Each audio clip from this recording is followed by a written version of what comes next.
गीता में भगवान कहते हैं कि जब जब धर्म की ग्लानि होगी मैं इस सृष्टि पर अवतरित होऊंगा।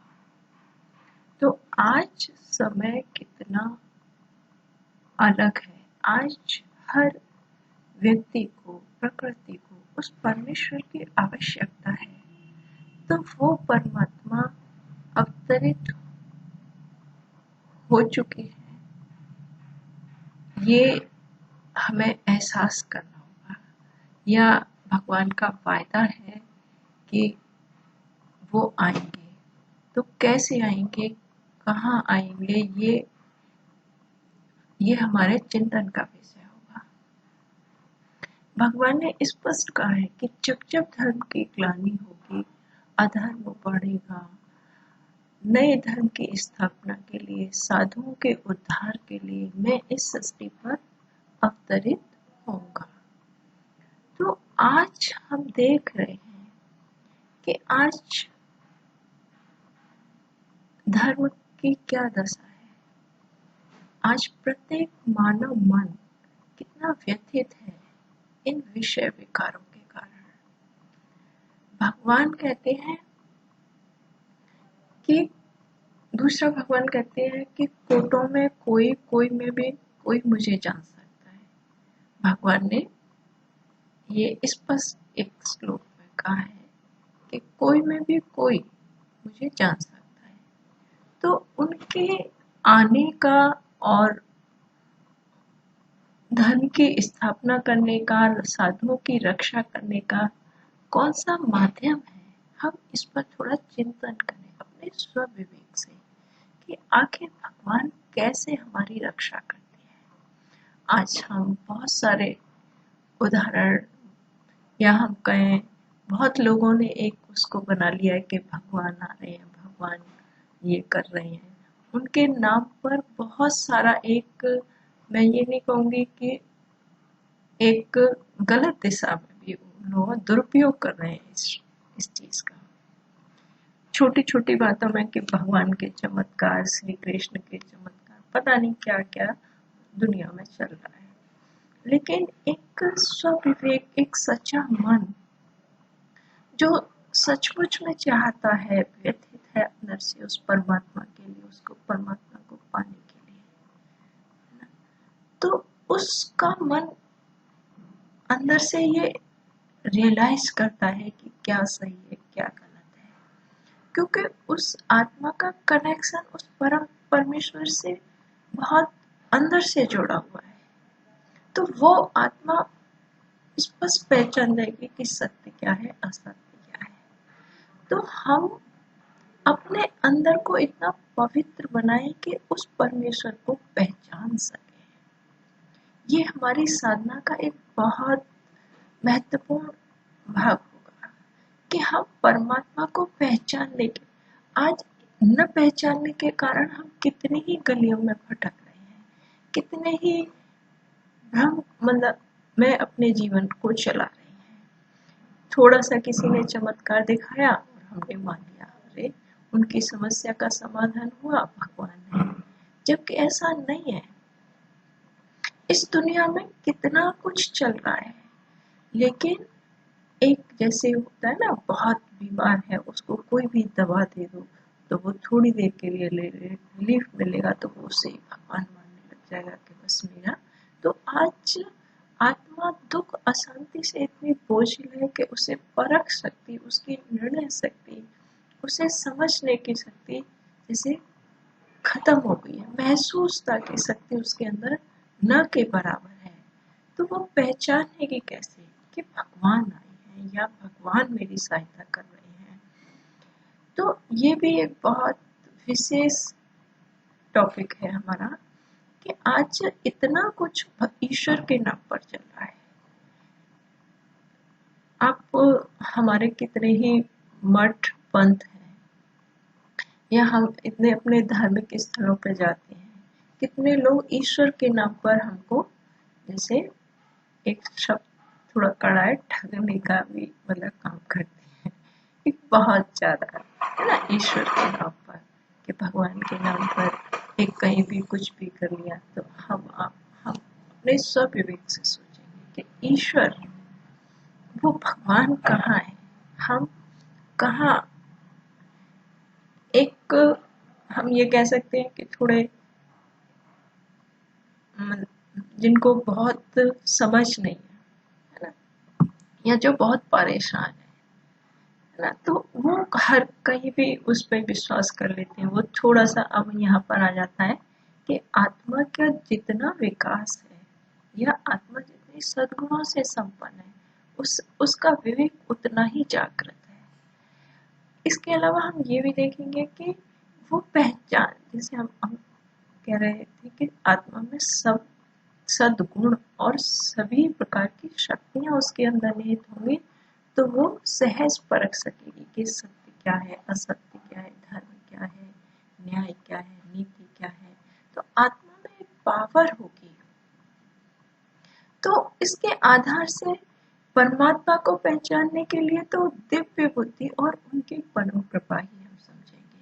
लेकिन जो समाज में चल रहा है आज, मानवता जिससे ग्रसित है,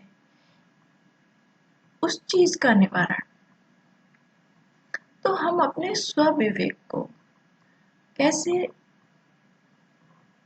पहचानें कि सही निर्णय शक्ति है हमारी। तो भगवान कहते हैं इसके लिए सबसे अच्छा उपाय क्या होगा। भगवान कहते हैं अनन्य भाव से उस ईश्वर को जब आप याद करेंगे ना, जैसे एक दीपक है, दीपक में आप तेल जिस भी क्वालिटी का डालेंगे तो खुशबू उसके हिसाब से ही आएगी, है ना। वातावरण में रोशनी दे रही है, कोई भी तेल डालो। ठीक ऐसे ही आत्मा में हमारी जो विचार शक्ति है, हमारी जो संकल्प शक्ति है, जो सोच है, वो किस कैटेगरी की है। विचार एक उसमें तेल का काम करती है। जैसे जैसे हमारी विचार शक्ति सतो प्रधान होती जाएगी या कहें पवित्र होती जाएगी, तो हमारे अंदर एक अलग से प्रकाश हमारी आत्मा में आता जाएगा, अलग से दिव्यता हमारे अंदर आती जाएगी। भगवान कहते हैं कि मुझे पाना कोई मुश्किल काम नहीं है, सिर्फ एक ही पर्दा है, वो है अज्ञानता का। अज्ञानता का पर्दा क्या है? भले हम देखते हैं कोई भी हमारी, जैसे हम मानते हैं ना, एक किसी कोई भी सामने व्यक्ति खड़ा है और हम उसे पहचान नहीं पा रहे हैं, है ना, तो वो क्या कहेंगे, अरे मेरी मेमोरी थोड़ी कम हो गई है ना, मुझे ध्यान नहीं आ रहा है ये सब। भगवान को हमारा है तो उसे पहचानने के लिए हमारे पास एक दिव्य बुद्धि तो चाहिए ना, है ना।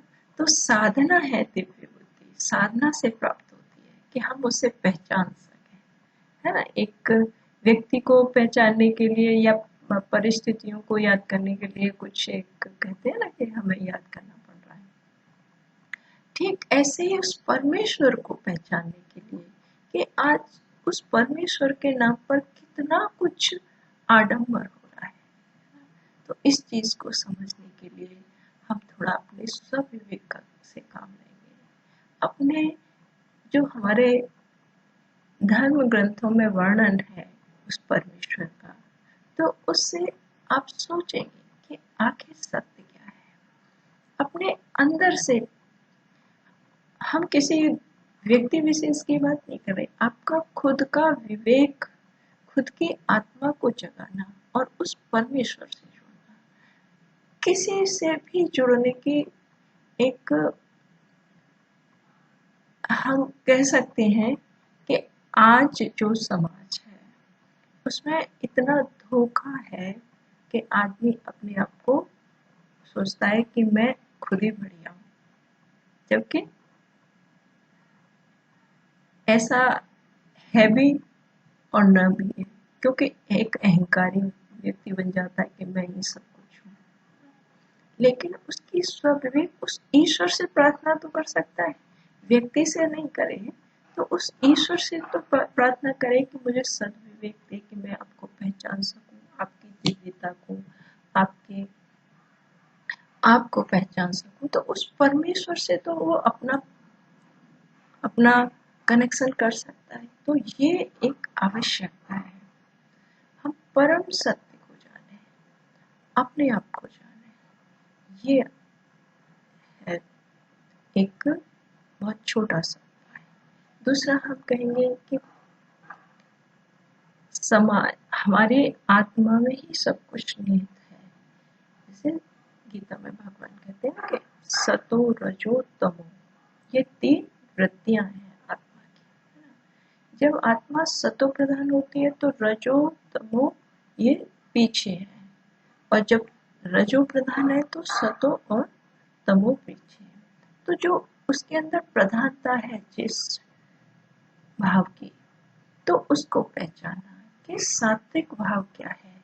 तो भगवान से अपना कनेक्शन करने के लिए, भगवान से संबंध जोड़ने के लिए हमें अपने अंदर सात्विक भाव को जागृत करना पड़ेगा। ये भी एक उपाय है कि सात्विक भाव को हम जगाएं। तमो प्रधानता को तो भगवान के यहाँ कोई स्थान नहीं। स्थान से भाव के जो तमो प्रधानता, यहाँ हम ये कहेंगे कि जो बहुत विकारों से ग्रसित है ना, तो उन विकारों से ग्रसित आत्मा को भगवान की एक कृपा पाने के लिए उसे एक स्टेप में तो आना पड़ेगा साधना के लिए। ये तो आवश्यक है, अनिवार्यता है कि भगवान के प्रति इच्छा पैदा करना भी एक सद्गुण है, क्योंकि वो अपने, एक भगवान कहते हैं कि एक इच्छा भी है, लेकिन बहुत सारे विकर्मों का खाता जब आत्मा के ऊपर होता है तो वो उस परमात्मा तक पहुंचने नहीं देती। तो ये भी एक कारण है। तो हमें इसका भी एक अपने अंदर जानना होगा कि आखिर मेरे अंदर क्या है, मैं आत्मा क्या हूँ, है ना। तो जब आप अपने आप को जान जाएंगे तो उस परमेश्वर को जानना आसान हो जाएगा। और जो आज जितना धर्म के नाम पर, ईश्वर के नाम पर जितना हम एक भटक रहे हैं संसार में, वो शायद हमारा भटकाव खत्म हो, क्योंकि self realisation is God realisation. तो हम अपने आप को रियलाइज करें कि मैं क्या हूँ, मैं दिव्य हूँ, सद्गुण संपन्न हूँ, सद शक्तियों से संपन्न हूँ, सतो प्रधान हूँ, मैं दिव्य हूँ। तो जब ये हमारे अंदर क्वालिटी होगी तो हम ईश्वर के सहज ही नजदीक आएंगे, और जो दुख अशांति है वो नेचुरल विदा होते जाएंगे हमारे जीवन से। यही भगवान चाहते हैं कि इस सृष्टि से धर्म की स्थापना हो, सभी उसके बच्चे हैं, सभी सुख शांति प्रेम आनंद एकता के साथ इस सृष्टि में रहें। भगवान यही चाहते हैं, क्योंकि जैसे एक पिता अपने बच्चों को सुखी देखना चाहता है ना, ऐसे ही वो परमेश्वर है, वो हमेशा हमें खुश देखना चाहते हैं। लेकिन हम हैं कि इन दुख अशांति की गलियों में भटक रहे हैं, अपने स्वधर्म से हट करके पर धर्म की गलियों में भटक रहे हैं। तो भगवान को पहचान कर हम अपने आप को इन विकारों से मुक्त बना सकते हैं।